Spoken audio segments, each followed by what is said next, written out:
যারা আজকে ইউটিউব নিয়ে ছুটে এসেছেন ক্যামেরা করার জন্য,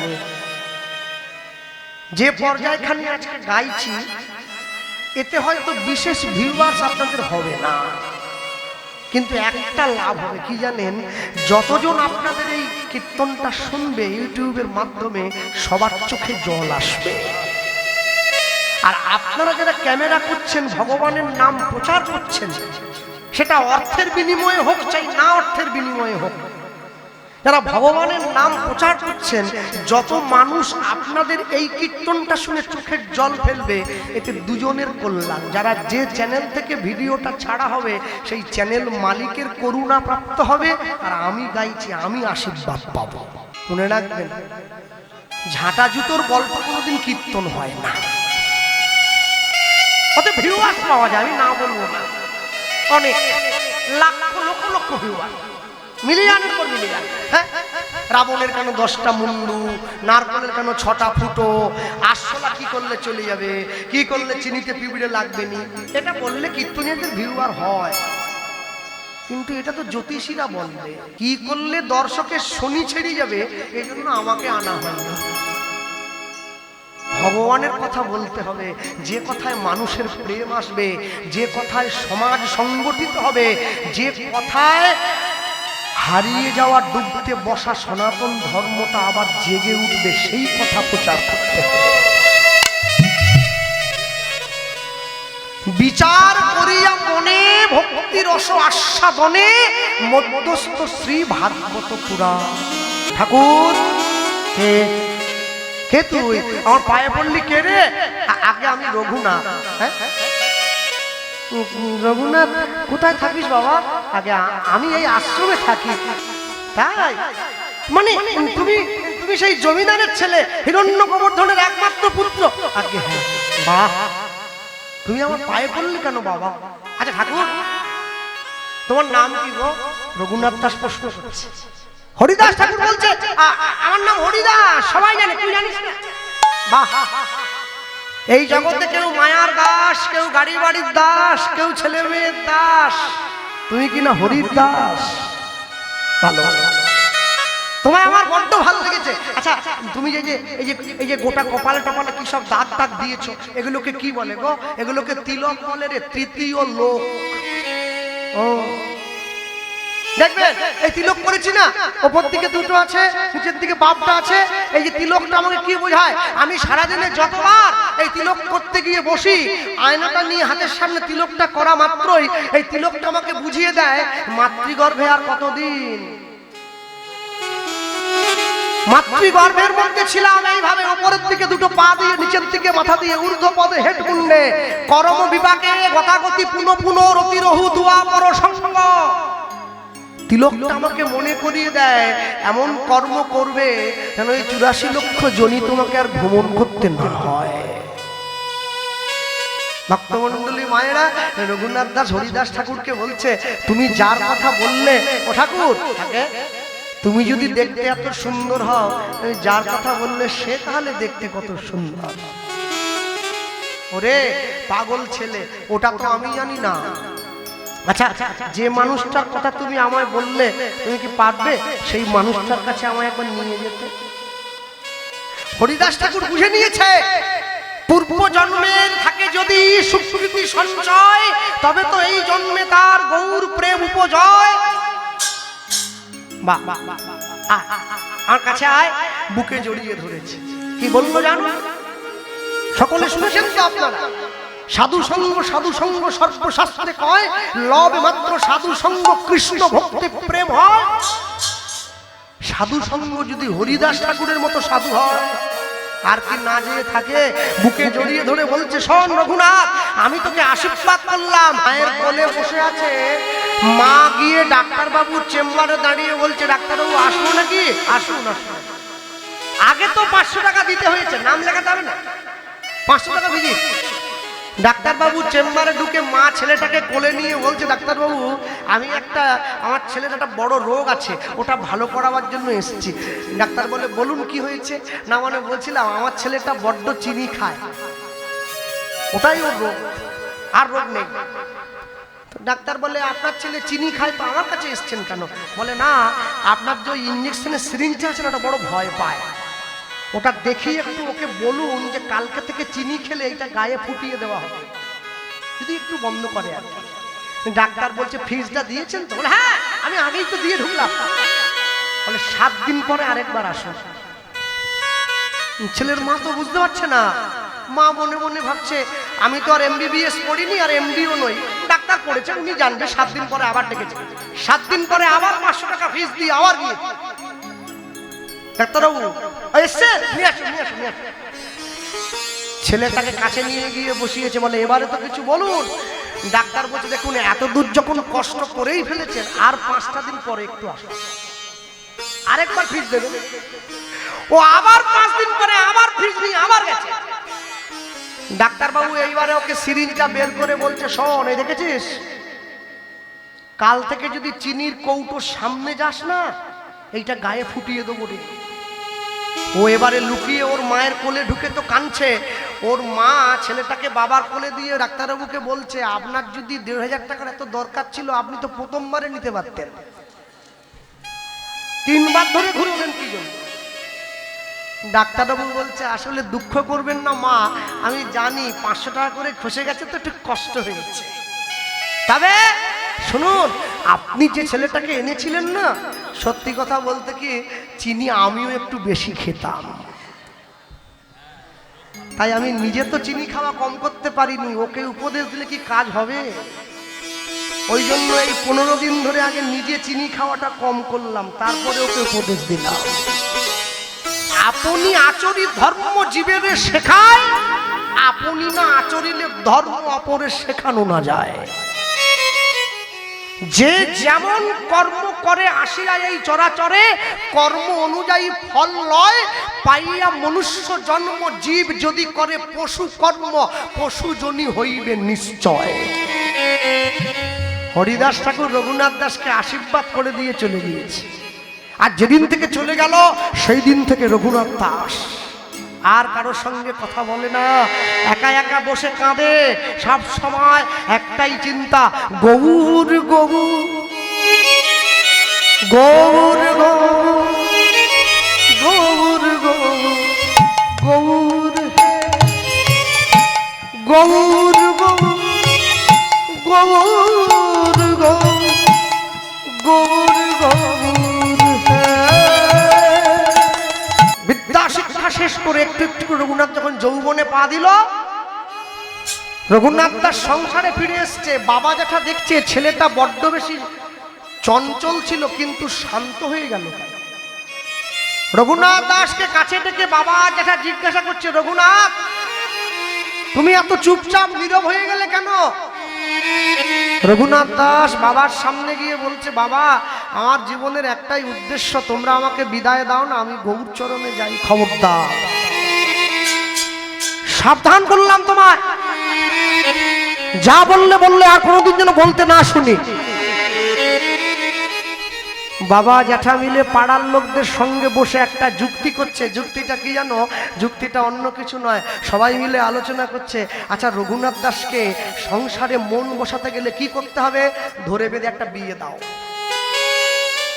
একটা বিয়ে দাও, আর রঘুনাথ দাসকে বিয়ে দিয়ে দিলে রঘুনাথ দাস সংসারমুখী হয়ে যাবে, আর রঘুনাথ দাস চঞ্চল থাকতে পারবে, রঘুনাথ দাসের মনটা স্থির হয়ে যাবে। ভক্তমণ্ডলী ভক্তিমতী মায়েরা 1 দিন 2 দিন 3 দিন 4 দিন রঘুনাথ দাসের জন্য উপযুক্ত পাত্রীর সন্ধান করা হলো। কোথায় গেলে মেয়ে পাওয়া যায়, কোথায় গেলে মেয়ে পাওয়া যায়?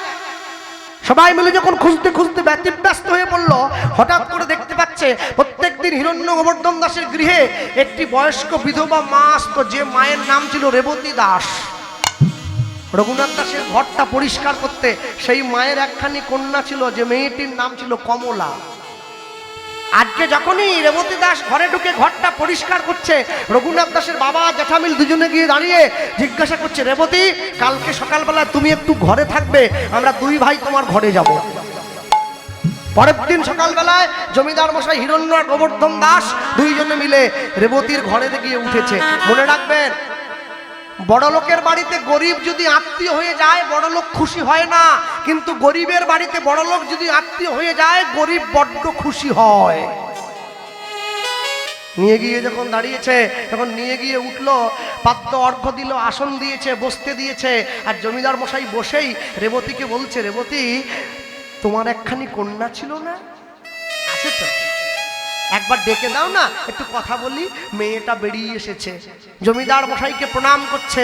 মা হাতটা ধরে নিয়েছে, অনেকটা আশা নিয়ে তোমার কাছে এসছি, তুমি কিন্তু ফিরিয়ে দিও না। কি আশা বলুন? বলছিলাম কি, আমাদের একমাত্র ছেলে রঘুনাথ, তার সঙ্গে যদি তোমার বিয়েটা দেই, তুমি কি যাবে মা আমার ঘরের লক্ষ্মী হয়ে? যেই জমিদার মশাই অনুরোধটা জানিয়েছে, মেয়েটার চোখে জল এসে গিয়েছে। কেন জানেন?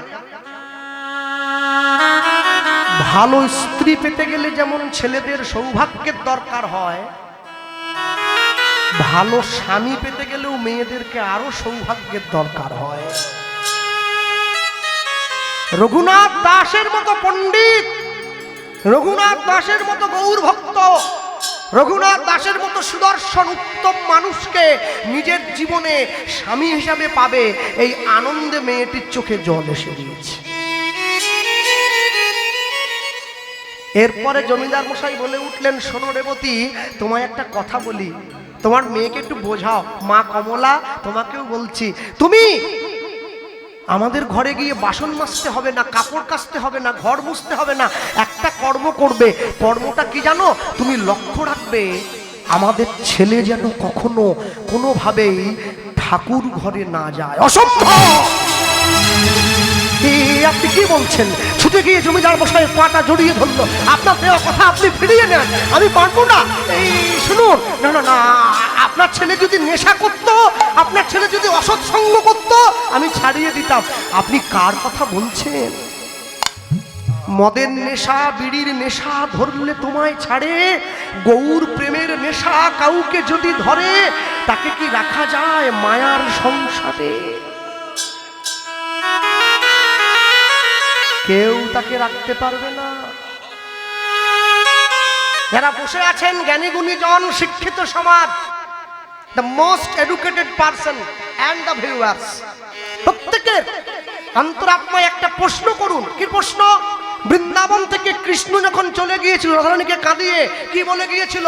আমি আজ যাচ্ছি, কাল আসবো। কাল বলে কালা গেল মধুপুর, সেকালের কত বা বাকি, আমার যৌবন সায়রে সরিতেছে ভাটা, তাহারে কেমনে রাখি, নারীরও যৌবন জোয়ারের জল গেলে না ফিরিবে আর, জীবনও থাকিলে বধুয়া পাইব যৌবন মেলানো ভার, যাও সহচরী জানিয়া আইস বধূ আসে কিনা আসে, মিঠুরের পাশে আমি যাব চলি কহে দ্বিজ চণ্ডীদাস। রাধারানীর মনে বিশ্বাস ছিল যে আমার কৃষ্ণ চলে গিয়েছে, এক না একদিন ঠিক আসবে, মানে কথা দিয়ে গেছে, আজ যাচ্ছি কাল আসবো।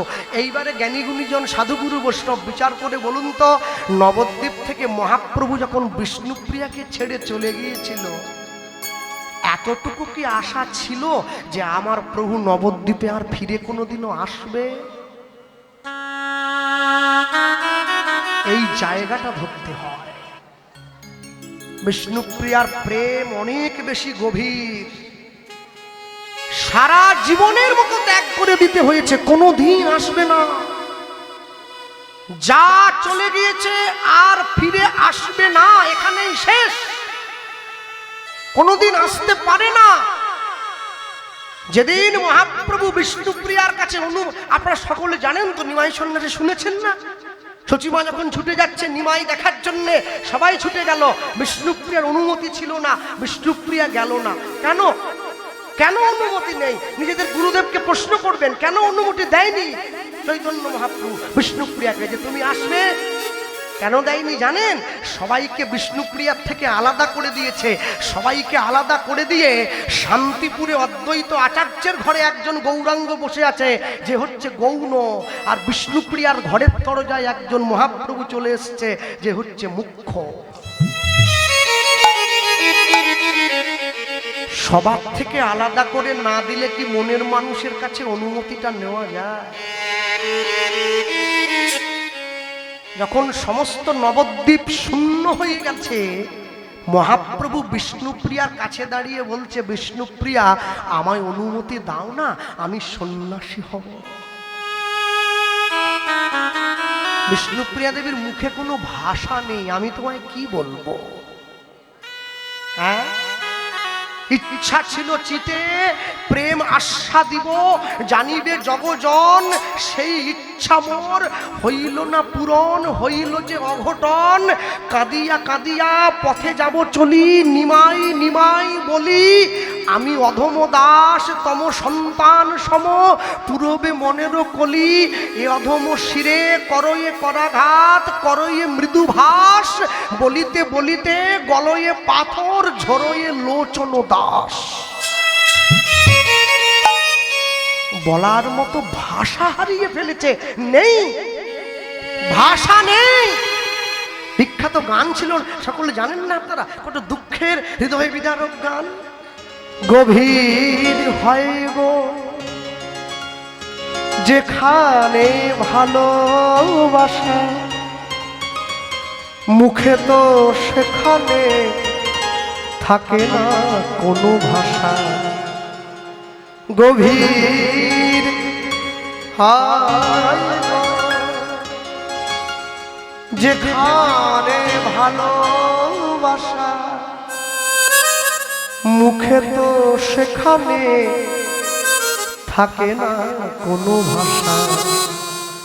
কেউ কি ভেবেছিল শ্যামকে ভালোবেসে রাধার ভালোবাসা কাহিনী হয়ে যাবে। হৃদয় লেখো না, সে নাম হয়ে যাবে। যদি কাগজে লেখো না, কাগজ ছিঁড়ে যায়। পাথরে লেখো না, পাথর ক্ষয়ে যায়। হৃদয় লেখো না, সে নাম রয়ে। ভক্তমণ্ডলী, ভক্তিমতী মায়েরা সবাইকে ছেড়ে চলে গিয়েছে। রঘুনাথ দাসের যে মেয়েটার সঙ্গে বিয়ে, আসতে কথা বলবেন না কেউ, রঘুনাথ দাসের গোস্বামীর সঙ্গে যে মেয়েটির বিয়ের কথা হচ্ছে, সে মেয়েটিও মনে মনে জানে আমার স্বামীও সংসারে থাকবে না, চলে যাবে। আচ্ছা, একটা বুদ্ধি করলে হয় না? আমার স্বামী যদি গৌরচরণে যায়, আমি যদি প্রকৃত বুদ্ধিমতী নারী হই, আমার উচিত আমার স্বামীকে পাঠিয়ে দিয়ে আমারও গৌরচরণে যাওয়ার পথটা পরিষ্কার করে নেওয়া। কি, আমার স্বামী যদি যায়, সে তো গৌরের কাছে গিয়ে আমার কথাটা বলবে যে আমি আমার স্ত্রীর জন্যই তোমার কাছে আসতে পেরেছি, তখন তো আমিও গৌরচরণে যেতে পারবো। এই হলো ভালোবাসা, এই হলো প্রেম। যে প্রেমের মূল্য কোনোদিন কোনো অর্থ দিয়ে মাপা যায় না, কোনোদিন কোনো সম্পত্তি দিয়ে নির্ণয় করা যায় না। আত্মেন্দ্রিয় প্রীতি বাঞ্ছা তারে বলে কাম, কৃষ্ণেন্দ্রিয় প্রীতি ইচ্ছা ধরে প্রেম নাম। রঘুনাথ দাসকে বিয়ে করার জন্য কমলা রাজি হয়ে গেল। আমি রাজি হলাম জমিদার মশাই, এই আমি রাজি হয়েছি, আপনার ছেলের বৌমা হয়ে যাব। মনে মনে ভাবছে আমি তো গৌরচরণে যাওয়ার জন্য রাজি হলাম, আমি পথটা পরিষ্কার করে নেব। কি মায়েরা বসে আছো? সারা জীবন তো রান্না করে শুধু ভূত খাওয়ালে, ছেলে মেয়ে স্ত্রী পুত্র সংসার ননদ দেওর ভাসুরা। মনে রাখবে, যেদিনকে তোমার হাতের রান্না আমার চৈতন্য মহাপ্রভুর সেবায় লাগবে, সেদিন তুমি রাঁধুনি হতে পেরেছো। সেদিন তোমার হাতের রান্না সার্থক হয়েছে। ওটা পোড়া হোক, ভাজা হোক, নুন হোক, ঝাল হোক, নিন্দা করে না প্রভু, সাদরে গ্রহণ করে। আর বাড়ির লোকে শুধু দাঁত খেঁচায়, ভালো হয়নি, ভালো হয়নি, ভালো হয়নি। আসল ভালো ঠিকানাই তোমরা জানো না, তাই তো নকলটাকে টানাটানি করো। ভক্তমণ্ডলী মায়েরা রাজি হয়েছে। আজু কি আনন্দের শোভা কহলে না যায়, আজু কি আনন্দের শোভা কহলে না যায়, আজু কি আনন্দের শোভা কহলে না যায়। রঘুনাথ দাসকে আশীর্বাদ করে সকলে ঘরে ফিরে গেল। রঘুনাথ আশীর্বাদ করে সুখী হও। আচ্ছা, আস্তে বিয়ের সময় বিয়ের জন্য যে নিমন্ত্রণ পত্র তৈরি করা হয়, ওর উপরে কি লেখা থাকে? শুভ না, হ্যাঁ, বিবাহ। আচ্ছা বলুন, বিয়ে কি সত্যি সত্যি সত্যি শুভ হয়? ছাগলের গলা কেটে, মুরগির গলা কেটে, মাছের মুন্ডুটা আলাদা করে দিয়ে কি করে শুভ হবে? একটা জীবনের মঙ্গল করতে গেলে আরেকটা জীবনকে হত্যা করলে হয় না। তাই এরা বিয়েতে আমিষ করবেন, লিখবেন না শুভ বলে, লিখবেন মঙ্গল বিবাহ। মঙ্গলং ভগবান বিষ্ণু মঙ্গলং গরুড়াধ্বজ মঙ্গলং পুণ্ডরীকাক্ষং মঙ্গলায় তনো হরি।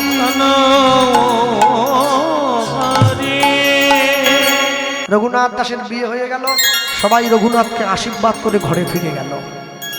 আর রঘুনাথ দাসের স্ত্রী ফুলসজ্জার ঘরে ফুল দিয়ে সাজিয়ে রাখা পালঙ্কের উপরে বসে অপেক্ষা করছে। রঘুনাথ দাস যেই ঘরে ঢুকেছে অমনি সঙ্গে সঙ্গে পালঙ্ক থেকে নেমে গিয়ে নিজের স্বামীর চরণে প্রণাম করছে। আর যেই প্রণাম করছে রঘুনাথ দাস তার স্ত্রীকে জীবনের প্রথম শিক্ষাটা দিয়ে দিচ্ছে। শোনো কমলা, মনে রাখবে, মানুষ যেদিন ফুলের উপরে ঘুমায় সেদিন তার ফুলসজ্জা হয়, আর ফুল যেদিন মানুষের উপরে ঘুমায় সেদিন তার অন্তিম সজ্জা হয়। আজ আমাদের বিয়ে হয়েছে, ফুল দিয়ে সাজিয়ে রাখা পালঙ্কের উপরে আমরা শুলাম, আমাদের ফুলসজ্জা হবে। আর যেদিন আমরা চিরঘুমে ঘুমিয়ে থাকবো, ফুলগুলো আমাদের উপরে ঘুমিয়ে থাকবে, আমাদের অন্তিম সজ্জা হবে। আমাদেরকে বলো হরি হরি বল বলে শ্মশান ঘাটে নিয়ে চলে যেতে হবে। তুমি কোনটা চাও? রঘুনাথ দাসের স্ত্রী বড় চালাক, কি বললো জানেন তো? জানেন তো স্বামী, আমি চাই ফুলটা মালা হয়ে সারা জীবন তোমার গলায় থাকুক। তাহলে আমি একসঙ্গে দুজনকে পাবো, আমি ফুলটাকেও পাবো আবার মালাটাকেও পাবো, আলাদা করে কাউকে নেওয়ার জন্য ছুটে যেতে হবে। তো মণ্ডলী মায়েরা নিয়ে গিয়ে যখন দাঁড়িয়েছে, দাঁড়ানো মাত্র রঘুনাথ দাস নিজের স্ত্রীর দিকে হাতটা বাড়িয়ে দিয়েছে। হাতটা বাড়িয়ে দিয়ে বলছে, আমায় কিছু দাও, আজকে আমাদের জীবনের প্রথম রাত্রি, আমায় কিছু দিলে না। আর যেই হাতটা বাড়িয়ে দিয়েছে রঘুনাথ দাসের স্ত্রী পালঙ্ক থেকে নেমে গিয়ে রঘুনাথ দাসের চরণটা জড়িয়ে ধরেছে। বলছে, শোনো, তুমি তো জমিদারের ছেলে, তোমার জীবনে কিছু অভাব নেই, গাড়ি বাড়ি টাকা পয়সা বিষয় সম্পত্তি সোনা দানা, আমি তোমায় কি দেব? আমার দেওয়ার মতো আছে কি? আর যেই বলেছে আমি তোমায় কি দেব, সঙ্গে সঙ্গে রঘুনাথ দাস বলছে, তোমার কি কিচ্ছু নেই আমায় দেওয়ার মতো? সঙ্গে সঙ্গে মেয়েটি বলে উঠছে, একটা জিনিস আছে, কি জানো? সেটা হচ্ছে আমার সম্মান। নারী জাতির জীবনে সব থেকে মহামূল্যবান সম্পদ তার চরিত্র। Health lost, something lost, money lost or something lost, but character lost, everything is lost. সম্মান নষ্ট করবেন না কোনোদিন কোনো কিছুর বিনিময়ে। রঘুনাথ দাসের স্ত্রী পালঙ্ক থেকে নেমে এসে রঘুনাথ দাসের সামনে হাত জোড়ো করে বলে উঠলো, আজ থেকে তুমি যদি চাও আমার নিজের সম্মান আমি তোমার হাতে তুলে দিলাম। হ্যাঁ, দেওয়ার মতো তো কিছু নেই, যদি বিশ্বকবির ভাষা দিয়ে বলি কথাটা পরিপূর্ণ হয়ে যায়। শান্তিনিকেতন, এই বোলপুর বিশ্বকবির খুব মনের জায়গা। হ্যাঁ, শুধু মনের জায়গা কেন বলছি, বিশ্বকবি হিসাবে যত মানুষ তাকে দেখার জন্য ছুটে এসেছে, তার জীবনের শ্রেষ্ঠ সময়ে সবাই এই শান্তিনিকেতনেই ছুটে এসেছে, এই বোলপুরের মাটিতেই ছুটে এসেছে। আপনারা সেই স্থানে বসবাস করছেন। আমি এটা বলবো না কয়েকটা গান লিখে, কয়েকটা কবিতা লিখে, কয়েকটা ছোট গল্প লিখে, কয়েকটা উপন্যাস লিখে কেউ বিশ্বকবি হয়ে যায়, সবাই হতে পারবে না। বিশ্বকবি হতে গেলে অনেক বড় মন থাকার দরকার আছে, অনেক উচ্চ মার্গীয় সাধক হতে হয়, তবে বিশ্বকবি হওয়া যায়। সবাই বিশ্বকবি হতে পারবে না, সবাই পারবে না, মনে রাখবেন। তাই আপনারা যে স্থানে জন্ম নিয়েছেন, যে মাটিতে বড় হয়েছেন, যে মাটিতে জীবন কাটাচ্ছেন, সবার আগে লক্ষ্য রাখবেন কোনোদিন কোনো কালে সেই মাটির যেন অপমান না হয়। কারণ এই মাটির অপমান হওয়া মানে বিশ্বকবির অপমান হওয়া। ভক্তমণ্ডলী, ভক্তিমতী মায়েরা, রঘুনাথ দাসের স্ত্রী যেই রঘুনাথ দাসের চরণটা জড়িয়ে ধরেছে, জড়িয়ে ধরা মাত্র রঘুনাথ দাস বলে উঠছে, আমার মনে একটা ইচ্ছা আছে, কি জানো? তোমার কাছে বলছি, আমি যেমন তোমার কাছে চাইলাম ঠিক তেমনি ভাবে তুমি আমায় আরেকটা জিনিস দেবে। কি জিনিস দেব? কি দেব জানো? আমি গৌর বদন করি ধারণ, রাখবো হিয়ার মাঝে, গৌরঙ্গের ভূষণ পরব, যেখানে যা সাজে। যারা বসে আছেন এখানে, এই যে মায়েরা, এদিকে বাবারা, মায়েরা, আমি সবার উদ্দেশ্যে বলবো, আপনারা তুলসীর মালা করতে গলায় পড়বেন, কেউ যেন বাদ না যায়। লোকে আমায় বলে, কৃষ্ণবাবু আমি যে মাছ খাচ্ছি, খাও না, খাও, যা যা ভালো লাগবে তাই খাও, মালা পড়বে। কেন?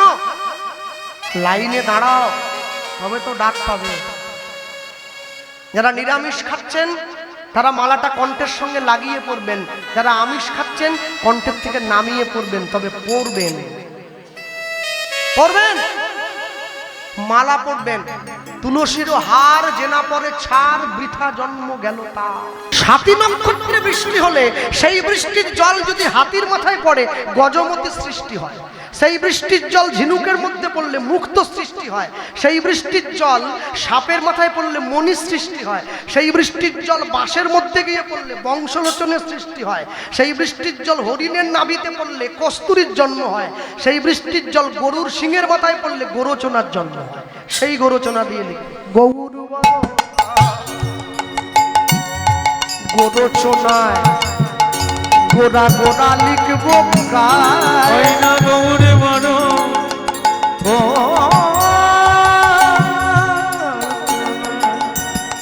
গোড়া গোড়া লিখিব। জানো তো, যখন আমি ছোট ছিলাম না, আমি আমার মনটা আমার বাবা আমাকে দিয়েছিলাম। তারা যখন আমায় বকেছে আমি তাদের দুঃখে একটু কেঁদেছি। আমি যখন স্কুল কলেজে গিয়েছি, ইউনিভার্সিটিতে গিয়েছি, আমার বন্ধু বান্ধবী হয়েছে, এই মনের ভাগ আমি তাদেরকেও দিয়েছি। এখন তারা আমায় দুঃখ দিয়েছে, আমি তাদের জন্য কেঁদেছি। আজকে সংসারে আমার স্ত্রী এসছে, আমি এই ভালোবাসার ভাগ তাকেও দিয়েছি। যখন সে আমায় দুঃখ দেবে আমি তার জন্য কাঁদবো। যেদিন আমার ছেলে মেয়ে হবে এই ভালোবাসার ভাগ আমি তাদেরকেও দেব। যখন তারা আমায় দুঃখ দেবে আমি তাদের জন্য কাঁদবো। যেদিন আমি বৃদ্ধ হয়ে যাব, আমার নাতি নাতনি হবে, আমি ভালোবাসার ভাগ তাদেরকে দেব। যখন তারা আমায় দুঃখ দেবে আমি তাদের জন্য একটু কাঁদবো। এই দুটো চোখের জলের ভাগ আমি পুরো সংসারকে দিয়ে দিলাম। আর যেদিন শেষ জীবনে গিয়ে কীর্তন শুনতে আসনে গিয়ে বসবো, আমি তোমার জন্য যখন কাঁদতে যাব আমি দেখবো আমার চোখে আর জল নেই। আমি এই দু চোখের জল সবাইকে ভাগ করে দিলাম, তোমাকে দেওয়ার বেলা চোখে জল রইল না। কেন? এতদিন পর্যন্ত কলসির মধ্যে জল ছিল, আমার কলের কথা মনে পড়েনি। আজ কলসির জলটা ফুরাইয়ে গেছে, আমার কলের কথা মনে পড়েছে। যাবৎ বৃত্ত পার যেন শক্ত, তাবৎ নিজ পরিবার দত্ত, তদনুচ জরয়া জর্জর দেহে বার্তাং কৌপিনা বৃচ্ছতিকে। যে কদিন পর্যন্ত তুমি অর্থ উপার্জন করতে পারবে এই সংসার তোমায় ভালোবাসবে। সেদিন তুমি জরায় জরাজীর্ণ হবে, কেউ তোমায় ডেকেও খোঁজ নেবে না। বাবা কেমন আছো, মা কেমন আছো। ওগো, মা যখন মরে যায় মাকে খাওয়ানোর জন্য 10টা গ্রামের লোক ডেকে দেওয়া হয়। আর মা যখন বেঁচে থাকে 4 ভাইয়ের মধ্যে ভাগাভাগি পড়ে যায়।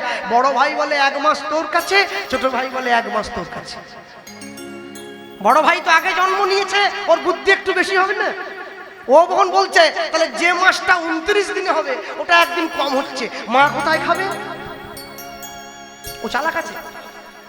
ছোট ভাই আবার আরো চালাক, সে তখন বলছে যে মাসটা 31 দিনে হবে ও দিনটা মা কোথায় খাবে, একদিন বেশি হচ্ছে। মেজো ভাই ছুটে এসে বলছে সিদ্ধান্তটা আমি সমাধান করে দিচ্ছি। কি? যে মাসটা 29 দিনে মা যে ভাইয়ের কাছে থাকবে ওই দিন মাসে মাকে যে খাওয়াবে ও তো একদিন কম খাওয়াচ্ছে, ঠিক তেমনি ওই 31 দিনে মা যার কাছে শেষ দিনটা খাওয়ার কথা 29 দিনের মাসটা মা ওই ভাইয়ের কাছে খাবে। এই জন্য কি সংসারকে ভালোবেসেছ? হ্যাঁ, রঘুনাথ দাসের স্ত্রী বাড়ির পিছন দরজাটা খুলে দিয়েছে, তুমি যাও যাও চলে যাও। আর 1 পা 2 পা করে গিয়ে যেদিন তুমি তোমার গৌড়ের কাছে গিয়ে পৌঁছাবে, যেদিনকে গৌড়কে তুমি নিজের মতো করে পাবে, আমি তোমার অভাগিনী স্ত্রী এই সংসারে পড়ে রইলাম, তুমি আমার কথা তোমার গৌড়কে একটু জানাবে। কেন জানো? তোমার গৌর যেন শেষের দিনে আমাকে একটু তার চরণে জায়গা করে। রঘুনাথ দাস ছুটছে, প্রভু প্রভু আমি আসছি, প্রভু। মহাপ্রভু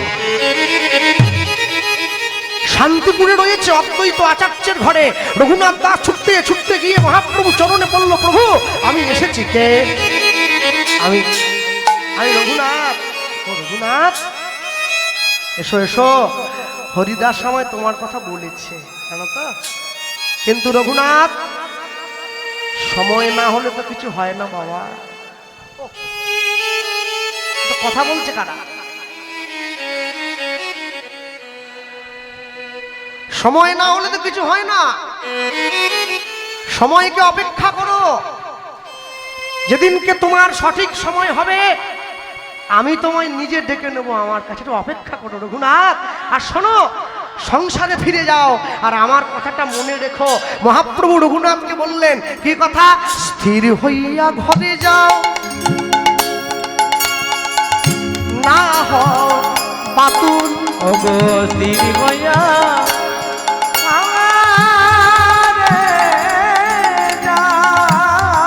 বেশি কথা বলবে না, না হও বাতুল। ক্রমে ক্রমে পায় লোকে ভব সিন্ধুর কুল। ও ক্রমে ক্রমে পায় লোকে ভব সিন্ধু কুল। রঘুনাথ দাস হরিনাম করে সুন্দর করে সংসার করছে আর গভীর রাত্রিতে শয়ন করে আছে নিজের ঘরে বিছানায়। আর এমন সময় হঠাৎ করে কে যেন স্বপ্ন দিয়ে রঘুনাথকে বলে উঠলো, রঘুনাথ কে? আমি নিতাই চাঁদ। তুমি আমার কৃপা না নিয়ে গৌর পেতে চাইছো, এত বড় সাহস তোমায় কে দিল? প্রভু, আমি কোথায় গিয়ে তোমাকে খুঁজবো?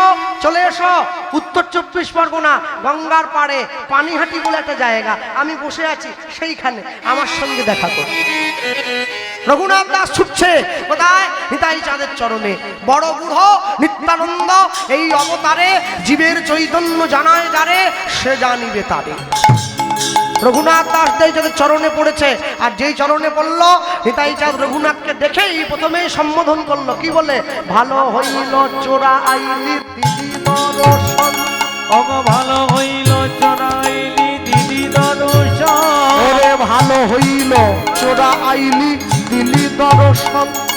ভালো হইল চোরাইলি দিদি দর্শন। নিতাই চাঁদকে সেবা দিয়ে রঘুনাথ দাস ফিরে গেল নিজের ঘরে। আজও পর্যন্ত রঘুনাথ দাসের দণ্ড মহোৎসব পানিহাটি উত্তর 24 পরগনা গঙ্গার পাড়ে লক্ষ লক্ষ মানুষ ছুটে যায়। একে ভালো কথায় অনেকে চিড়ার মেলা বলে বলে। ছুটে গিয়েছে, প্রসাদ নেয়। রঘুনাথ দাস নিতাই চাঁদকে সেবা দিয়ে নিজের ঘরে ফিরে এসছে। আর নিজের ঘরে ফিরে এসে এক পা দুপা করে সোজা গৌর চরণে চলে যাচ্ছে। কোথায়? গৌরচরণে গিয়েছে। গৌরচরণে গিয়ে আনলো কোথায়? পুরীধাম। মহাপ্রভু রয়েছে পুরীধামে। রঘুনাথ দাস ছুটছে গৌরচরণে যাওয়ার জন্য। চল চল চল চল রে গৌর গৌর বল রে, জয় গৌর প্রাণ গৌর গৌর গৌর বল রে, জয় গৌর প্রাণ গৌর গৌর গৌর বল রে। হরি বল।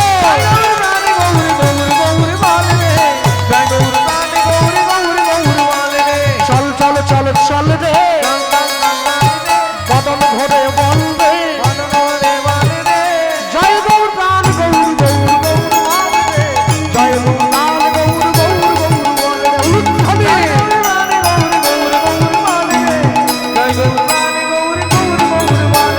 রঘুনাথ দাস চলে এলো পুরীধামে মহাপ্রভুর সম্মুখে।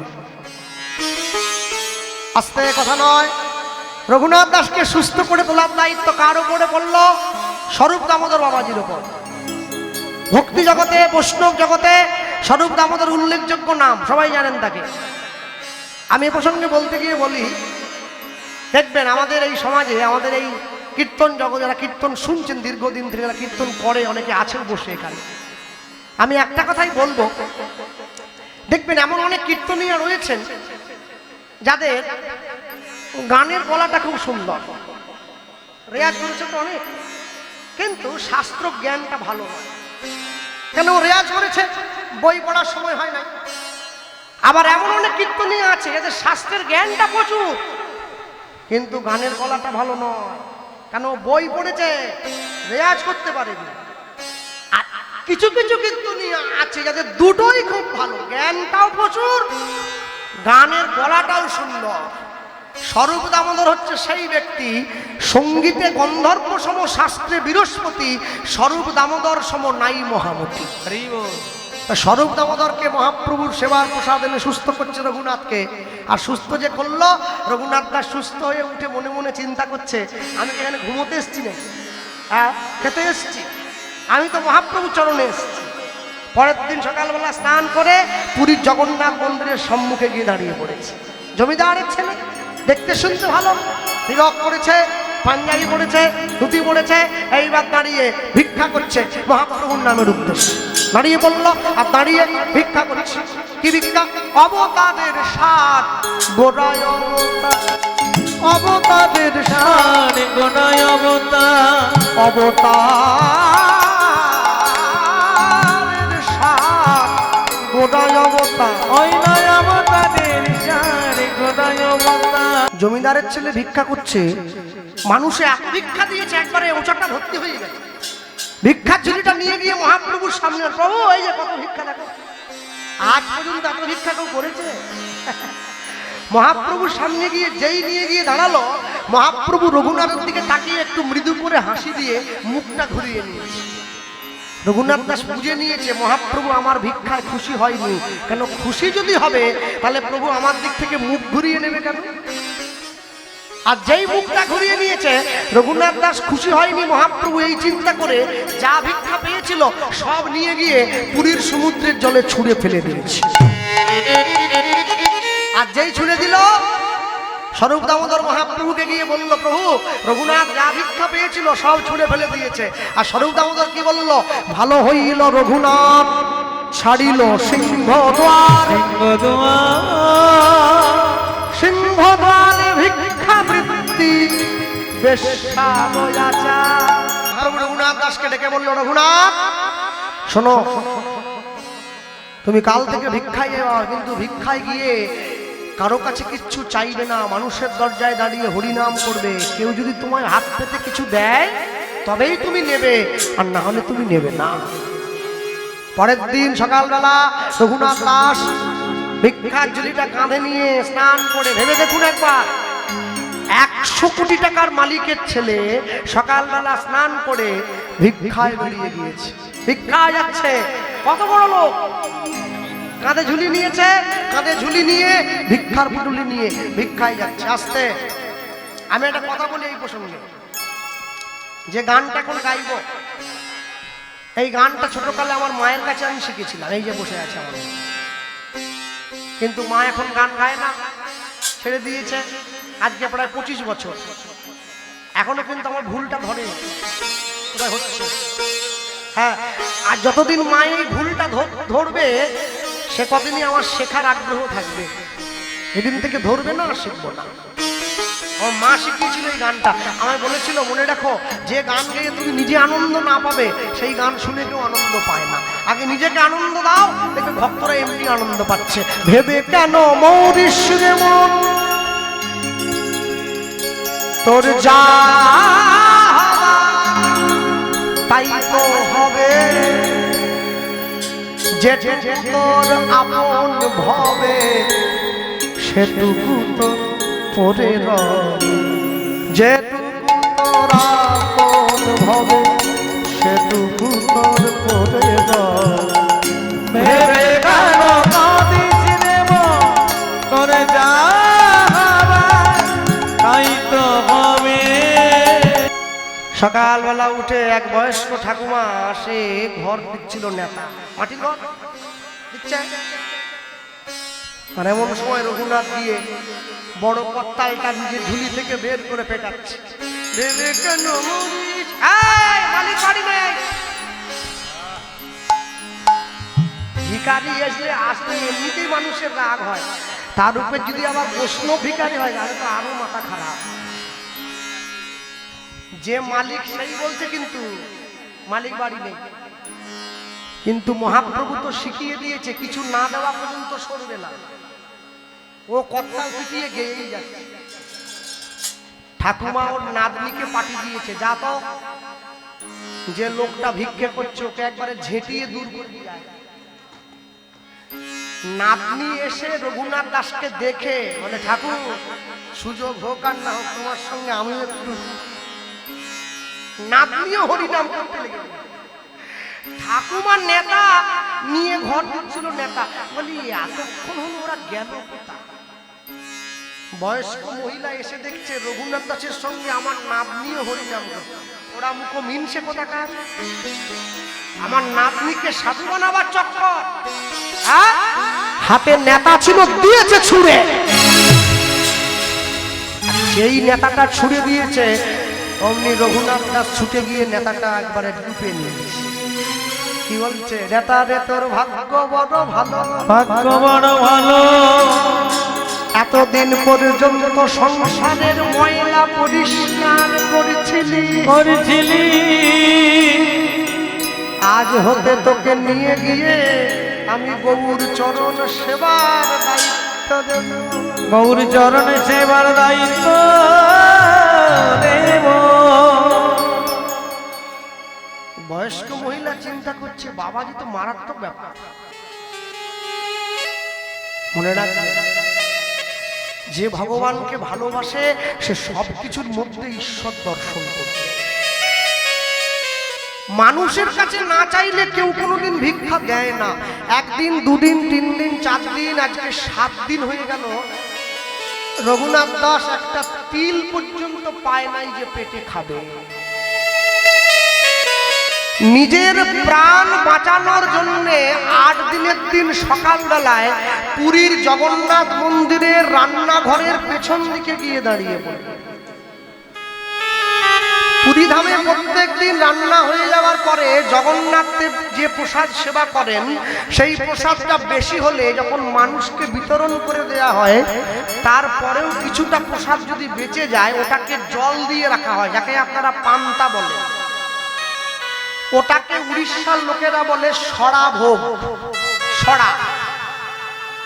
সেই পান্তা মানুষে খায়, যখন সেটাও না খায় তখন সেটা জগন্নাথ দেবকে যে গাভীরা দুগ্ধ দেয় ওদেরকে বলা হয় ত্রৈলঙ্গ গাভী, যাদের শরীরটা তেলের মতো চকচকে।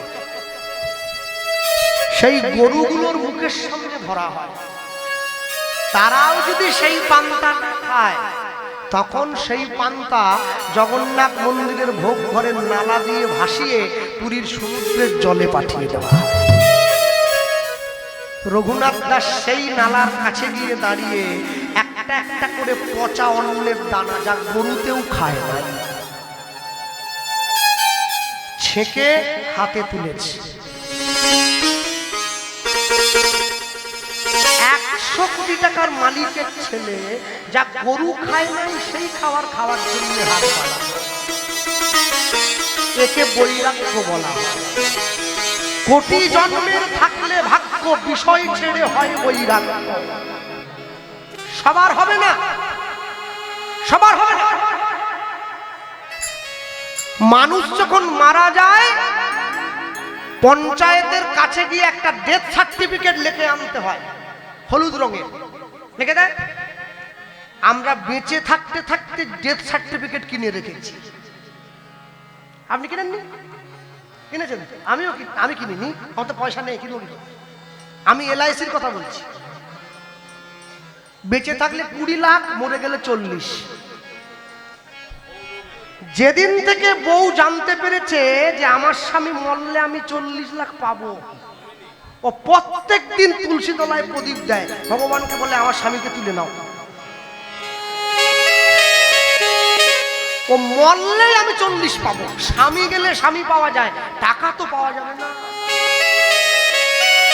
যে টাকা আমি নিজে ভোগ করতে পারবো না ওই টাকা দিয়ে কি হবে? ওরম এমনি বললেও করবো না। এমন বিষয় ঘেরেছে আমাদের, হ্যাঁ? একটা ঝাঁটার মায়া ছাড়তে পারেনি ছেলেরা। ইস, ছি ছি ছি ছি ছি।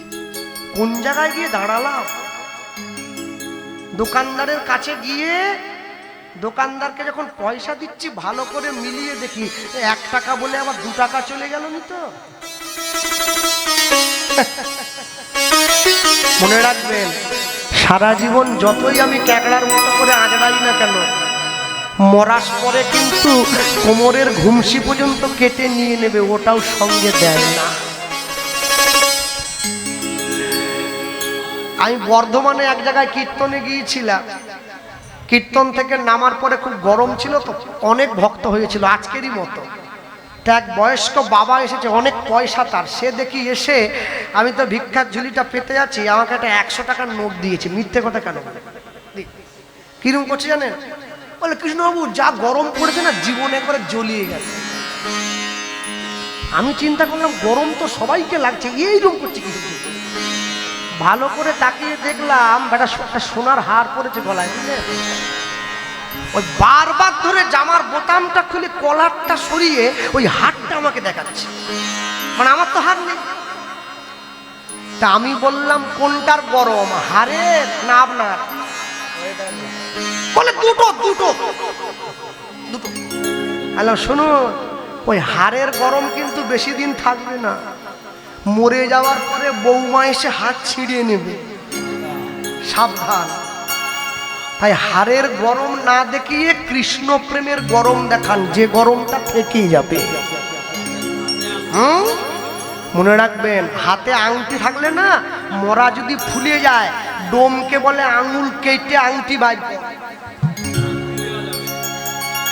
যে দেহ আপন জ্ঞানে যতন করো, রাত্রি দিনে সাজাও কত ভূষণ আবেশ, পরমাত্মা ভগবান যেদিন হবে অন্তর ধ্যান, শ্রীগাল কুকুরের ভুক্ত অবশেষ। হ্যাঁ, বড় ভাই মরে গেছে তো, মানুষ মরে গেলে এই মাথার খুলিটা চট করে ফাটতে চায় না, শক্ত বড়, ওটা তো বাঁশ দিয়ে মেরে ফাটাতে হয়। ছোট ভাই বাঁশ নিয়ে গিয়ে মাথা গোড়ায় দাঁড়িয়েছে। বলে, কিরে তুই এখানে কেন? বলে, বড় ভাই আমাকে খুব জ্বালিয়েছে। জীবনে ইচ্ছে ছিল ওর মাথায় করে বাঁশ দিয়ে মারি, কিন্তু মারতে তো পারলুম নি। মরে গেল, ওই মরাটার মাথায় করে মারবো, ওই মেরে মাথা আমি ভাঙবো। এই নাকি সংসারের ভালোবাসা? হ্যাঁ, এই তো ভালোবাসা। এই ভালোবাসা বেশি দিন থাকে না। হ্যাঁ, যে ছেলেটি প্রথম তোকে ডেকেছিল পিতা, সেই ছেলেটি শ্মশান ঘাটে জ্বালবে তোর চিতা, পুড়বে তোর সাদের দেহ, কর্মরবে পড়ে যাবি যেদিন শ্মশান ঘাটে বাঁশের দোলায় চড়ে। ভক্তমণ্ডলী, ভক্তিমতী মায়েরা, রঘুনাথ দাস নিয়ে গিয়ে দাঁড়িয়েছে। ওই যে মা বসে আছে দেখুন পিছন দিকে, সাদা শাড়ি পরে। ওই মায়ের গলায় একটা মা কালীর লকেট হয়, যখন আমাকে আসরে এসেছিল আমি তখন দেখেছি। হ্যাঁ, মনে রাখবেন, যখন এমন হয় জীবনটা মনে হয় ব্যর্থ আবর্জনা,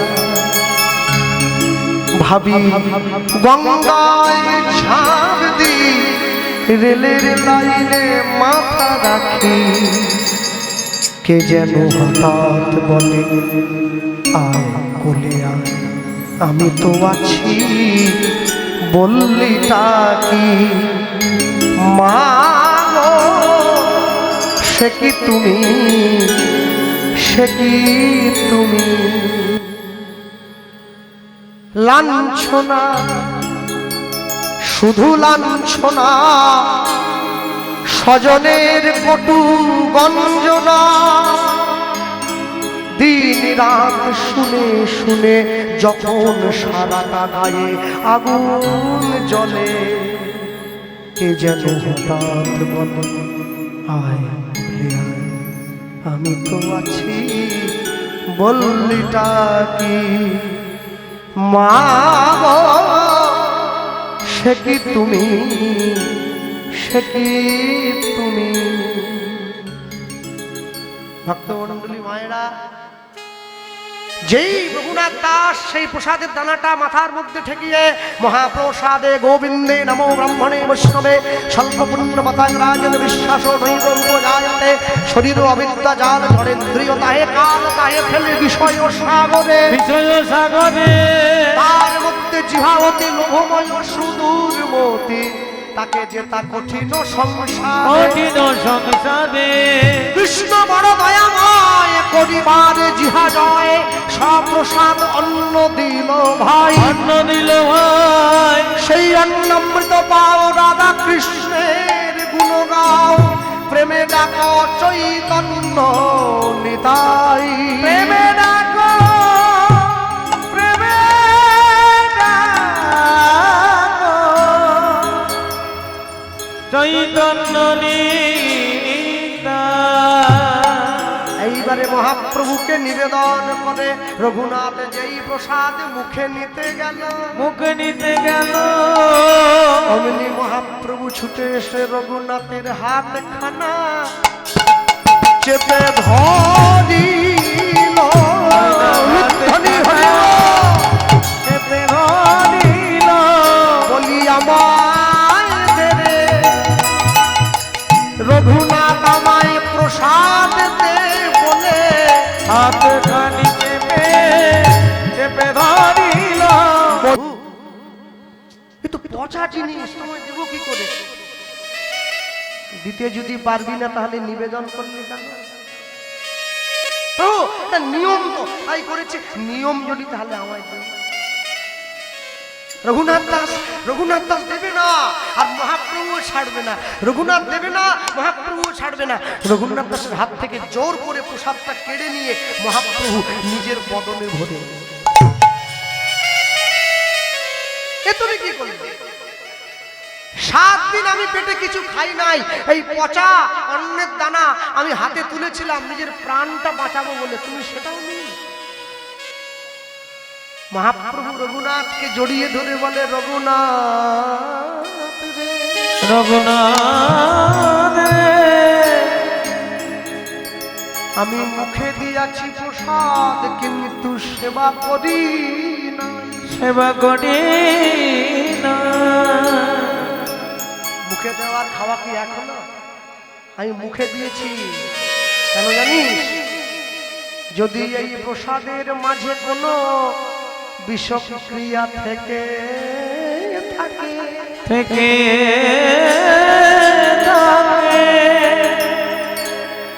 তবে তাই আগে আমার দেহে লাগবে, তোর যেন না লাগে, তোর যেন না লাগে। তুই বাবা মাকে ছেড়ে, পরিবার ছেড়ে, এত কোটি কোটি টাকার সম্পত্তি ছেড়ে আমার কাছে এসেছিস। তোর যদি কোনো ক্ষতি হয় রঘুনাথ, তাহলে তো আমার পতিত পাবন নামের উপরে কলঙ্কের কালি লেগে যাবে। কাছে আয়। এই যে মোমবাতিটা জ্বলছে দেখছেন না ঠাকুরের কাছে, ভালো করে দেখুন, মোমবাতিটা কিন্তু জ্বলছে না, জ্বলছে ওর মাঝখানের সুতোটা। কি? আর মোমটা গড়িয়ে গড়িয়ে পড়ছে।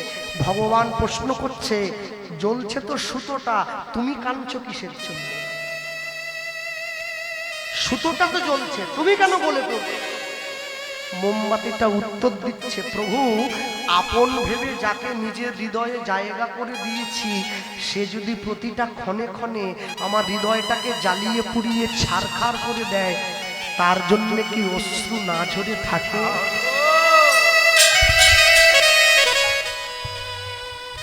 রঘুনাথ দাসকে বুকে জড়িয়ে ধরে মহাপ্রভু বলছে, রঘুনাথ এইবারে হাঁ করতো বাবা। যেই রঘুনাথ হাঁ করেছে, মহাপ্রভু একটা করে প্রসাদের দানা বদন থেকে বের করে রঘুনাথের বদনে দিচ্ছে। হ্যাঁ, মনে রাখবেন মন্ডলী মায়েরা, রঘুনাথ দাস মহাপ্রভুকে বলছে, প্রভু চলো না নবদ্বীপে আমরা দুজনে মিলে একটু হরিনাম প্রচার করি। তা তো করবো। আর শোনো, তোমাকে আমি আদেশ দিলাম তুমি বৃন্দাবনে যাবে। রঘুনাথ জানে বৃন্দাবনে যাব, আর মহাপ্রভু জানে ওকে পাঠিয়ে দিতে হবে। কেন পাঠাবো? আমি লীলা সম্বরণ করব। ও নবদ্বীপে থাকলে আমার বিরহে ও প্রাণ ত্যাগ করবে, ও থাকতে পারবে না, তাই ওকে পাঠিয়ে দিতে হবে বৃন্দাবন। আমি মায়েদেরকে বলবো, বাবাদেরকে বলবো, প্রত্যেকদিন রাত্রিতে স্বামী স্ত্রী এক শয্যায় বসে, এক বিছানায় বসে যদি আপনারা একে অপরের সম্মুখে বসে রঘুনাথ দাসের বৈরাগ্য স্মরণ করে দুফোঁটা চোখের জল সংসারের মাটিতে ফেলতে পারেন না, এ সংসারটা কৃষ্ণের সংসার হয়ে যায়। এ সংসারটা কৃষ্ণের সংসার হয়।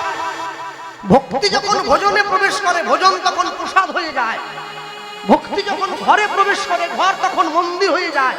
ভক্তি যখন জলে প্রবেশ করে জল তখন চরণামৃত হয়ে যায়, ভক্তি যখন দেহে প্রবেশ করে মানুষ তখন ভক্ত হয়ে যায়, ভক্তি যখন আত্মায় প্রবেশ করে দেহ তখন বৈষ্ণবতায় পরিণত হয়, আর ভক্তি যখন বৈষ্ণবতায় প্রবেশ করে দেহ তখন পরমাত্মায় বিলীন হয়ে যায়। ভক্তমণ্ডলী মায়ের রঘুনাথ দাস মহাপ্রভুর কথা মতো হরিনাম প্রচার করছে নবদ্বীপের মাটিতে। প্রভু তাহলে আমায় অনুমতি দাও, আমি বৃন্দাবনে যাব। রঘুনাথ দাস বৃন্দাবনে চলে গিয়েছে, রাধাকুণ্ডের পাড়ে বসে হরিনাম গাইছে। হ্যাঁ, এখনো সেই জায়গাটা আছে, স্থানটা এখনো আছে। রাধাকুণ্ডের পাড়ে বসে হরিনাম গাইছে, এত প্রচন্ড রৌদ্রু, আর হরিনামের প্রভাবটা এমনই না ভুলে গিয়েছে, গায়ে রৌদ্রুল লাগছে। স্বয়ং রাধারানী এসে রঘুনাথ দাসকে নিজের উত্তরীয়টা দিয়ে ঘেরা দিয়ে রেখেছে, যাতে ভক্তের অঙ্গে তাপ না লেগে যায়। নিজের আঁচলটা ঘিরে রেখেছে রাধারানী নিজে। আর রঘুনাথ দাসকে ছায়া দিতে গিয়ে রাধারানীর সোনার অঙ্গটা পুড়ে কালো হয়ে যাচ্ছে রৌদ্রের তাপ লেগে। যখন সনাতন গোস্বামীর কানে খবরটা গিয়ে পৌঁছেছে, সনাতন গোস্বামী এসে রঘুনাথ দাসকে খুব শাসন করলো, রঘুনাথ এ ভজন করো না, যে ভজনে তোমার ইষ্টদেব কষ্ট পায়, যে ভজনে গোবিন্দ কষ্ট পায়, যে ভজনে আমার রাধারানী কষ্ট পায়, তুমি সে ভজন করবে কেন? তোমার ইচ্ছা, তোমার উচিত কি? তুমি যাকে ভালোবাসো তাকে সুখ দেওয়া, তাকে দুঃখ দেওয়া নয়। তুমি তাকে তো কষ্ট দিচ্ছ, সে এসে দাঁড়িয়ে আছে তোমার সম্মুখে, আমি কি করব? কিছু করতে হবে না। তুমি প্রত্যেক দিন পাশে একটা গুহা দেখিয়ে দিয়েছে, সেই গুহায় গিয়ে তুমি নাম স্মরণ করবে। হ্যাঁ, আমি এ প্রসঙ্গে একটা কথা বলি, যদিও বলা উচিত নয়। আমার বিয়ে বৃন্দাবনে হয়েছে কিছুদিন আগে, ইউটিউবের মাধ্যমে অনেকে দেখেছি। তো ভাই বিয়ে হওয়ার পরে আমরা সাধু সেবা দিয়েছিলাম বৃন্দাবনে। যে সমস্ত বাবাজি মহারাজরা এসেছিলেন তারা বললেন, আজকে সন্ধ্যেবেলায় সূর্য অস্তের পরে তোমরা স্বামী স্ত্রী রাধাকুণ্ডে ডুব দিয়ে আসবে। আমি গিয়েছিলাম ডুব দেওয়ার জন্য। তো আমার স্ত্রী আমাকে একটা খুব সুন্দর জিনিস ধরিয়েছে। ও যেই জলে নেমেছে না, ওই কচ্ছপ রাধাকুণ্ডে আছে, ওরা এসে পায়ের কাছে ঘোরাঘুরি করে। হ্যাঁ, একটু খাবার দিয়ে মুড়ি দেয়, কেউ নারকল দেয়, একটু ফল দেয়, দিলেই যায়। তো আমার স্ত্রী আমাকে বলছে, দেখো এই কচ্ছপগুলো সৌভাগ্য কতখানি। তাহলে তুমি আমার কচ্ছপের সৌভাগ্য কি দেখছো? বলে দেখবো না, রাধাকুণ্ডের জলে যারা নিত্য দেহ ভাসিয়ে রেখেছে, যারা নিত্য নিত্য সাধু গুরু বৈষ্ণবের চরণ ধুলিতে গড়াগড়ি দেয়, তাদের ভাগ্য ভালো নাকি আমার মতো সংসারী কীট, সংসারী শিয়াল কুকুরের ভাগ্য ভালো?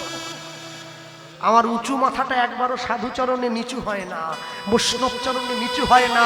এই অহংকারের উঁচু মাথা কখনো তার চরণে গিয়ে পড়ে না। আর এই কচ্ছপগুলোকে দেখো, ওরা নিত্য নিত্য সাধু বৈষ্ণবদের চরণ ধুলিতে গড়াগড়ি দেয়। বৃন্দাবনের কচ্ছপের যে সৌভাগ্য, বাংলার মানুষের সে সৌভাগ্য নেই। আর যদিও বা সৌভাগ্যটা আমার মহাপ্রভু এসে দিয়ে দিল, আমরা সেটাও নিজে হাতে নষ্ট করেছি। রঘুনাথ দাস বসে আছে কোথায়? রাধাকুণ্ডের পাড়ে, আপন মনে গাইছে, রাধা কৃষ্ণ প্রাণ যুগল রাধা কৃষ্ণ প্রাণ যুগল কিশোর, রাধা কৃষ্ণ প্রাণ যুগল কিশোর। প্রত্যেক বৃহস্পতিবার করে বাড়িতে লক্ষ্মীর ঘট পাতেন মায়ের পাতে। হ্যাঁ, কেউ যদি নাও থাকে, একাই ঘট পাতে, একাই উলু দেয়, একাই মাকে এনে বসে, তাই তো? তাহলে মা লক্ষ্মীর ঘটে একা বসে একা উলুধ্বনি দাও। রাধা কৃষ্ণ একা শোনে বসেছে, উলুধ্বনি কি দেওয়া যাবে? কাদম্বে কুলেকে তমালে রোম রতন বেদীর পদে আমরা বসাবো দুজন, শ্যামবদী অঙ্গে দিব চুয়া চন্দনের গন্ধ, চামর ঢুলাবো